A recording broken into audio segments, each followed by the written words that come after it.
Ya, kita turut prihatin ya karena banyak sekali kejahatan yang melibatkan orang terdekat anggota keluarga, ayah kandung, pembunuhan satu keluarga ini juga harus diwaspadai begitu ya. Padahal harusnya di tempat aman, malah ini mengancam nyawa. Betul sekali. Kita ke informasi selanjutnya terkait dengan inspirasi usaha. Makanan olahan beku atau frozen food ini menjadi salah satu pilihan makanan yang digemari karena praktis dan jenisnya yang semakin beragam. Betul sekali, karenanya frozen food ini bisa banget nih menjadi peluang bisnis yang menarik. Tidak hanya dalam skala besar, tapi juga untuk skala rumahan.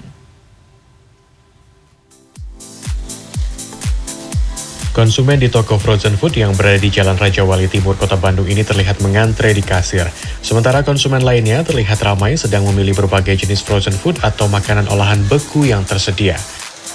Toko yang dirintis sejak 2003 dan kini memiliki 25 cabang di sekitar Bandung Raya ini sejak awal memiliki kunci bisnis tidak mengambil untung yang besar.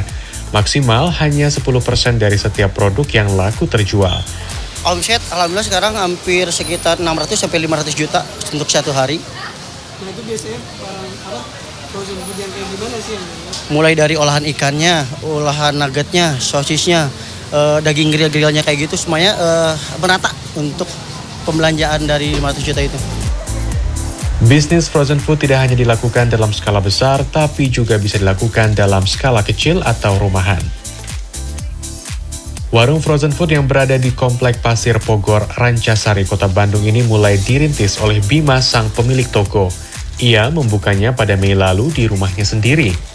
Dalam sehari, omset yang didapatnya antara 1 hingga 1,5 juta rupiah. Di antara ragam frozen food seperti kentang goreng, bakso, dan daging olahan lainnya, jenis nugget adalah jenis yang paling laris.